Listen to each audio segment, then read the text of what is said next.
ঢাকাই সিনেমার দাপটে অভিনেতা মনোয়ার হোসেন ডিপজল দীর্ঘ ক্যারিয়ারে অসংখ্য সুপারহিট সিনেমা উপহার দিয়েছেন। সিনেমার পাশাপাশি রাজনীতির সঙ্গেও জড়িয়ে আছে তার নাম। একসময় বিএনপির রাজনীতি করতেন ডিপজল। গত সরকারের আমলে আওয়ামী লীগের হয়ে বিভিন্ন রাজনৈতিক কর্মকাণ্ডে সরব উপস্থিতি ছিল তার। এমনকি দলটির হয়ে জাতীয় নির্বাচনেও অংশ নিতে চেয়েছিলেন।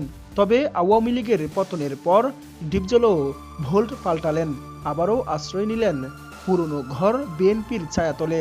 বিজয় দিবস উপলক্ষে ফেসবুকে পোস্টার শেয়ার করে শুভেচ্ছা জানান ডিপজল। তাতে ব্যবহার করেছেন জিয়াউর রহমান, খালেদা জিয়া ও তারেক রহমানের ছবি।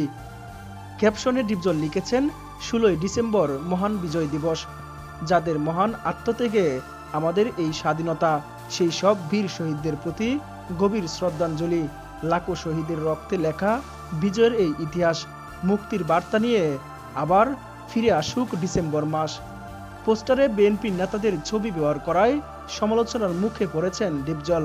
কারণ বিগত সরকারের সময় আওয়ামী লীগের পক্ষে সক্রিয় ভূমিকা পালন করেছেন তিনি। ডিপজলের দল পাল্টানোর নীতি নতুন কিছু নয়। এর আগে 1994 সালে বিএনপির সমর্থন নিয়ে ঢাকার 9 নম্বর ওয়ার্ডের কাউন্সিলর ছিলেন। পরবর্তী সময়ে আওয়ামী লীগ সরকার ক্ষমতায় এলে নিজেকে আওয়ামী লীগের কর্মী বলে দাবি করেন তিনি।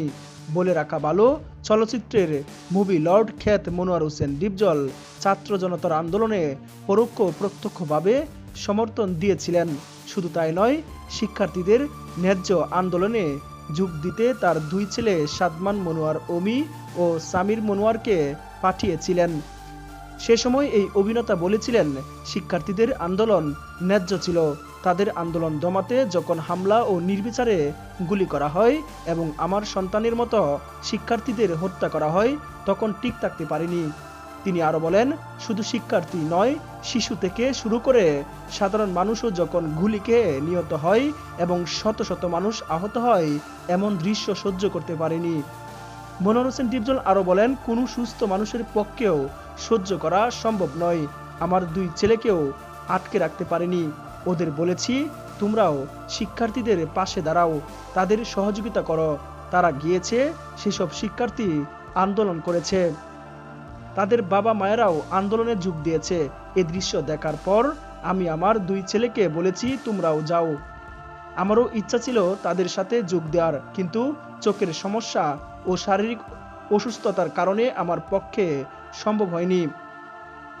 মনোয়ার হোসেন ডিপজল আরো বলেন, আমার দুই ছেলেকে পাঠিয়েছি, শিক্ষার্থীদের সহযোগিতা করেছি, তারা বিজয়ী হয়েছে, দ্বিতীয় স্বাধীনতা এনে দিয়েছে।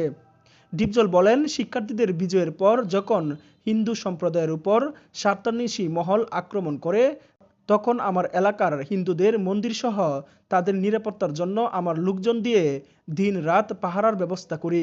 আমি সবসময় হিন্দু সম্প্রদায়ের পাশে ছিলাম, আছি, থাকব। আমার ফুলবাড়িয়া বাড়ির পাশে হিন্দু বাড়ি, আশেপাশে আরও অনেক হিন্দু বাড়ি ও মন্দির রয়েছে। তাদের উৎসবে সবসময় পাশে দাঁড়িয়েছি।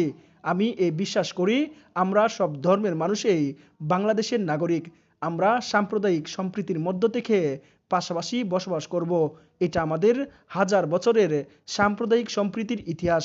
এই সম্প্রীতি রক্ষা করে চলা আমাদের সবারই দায়িত্ব।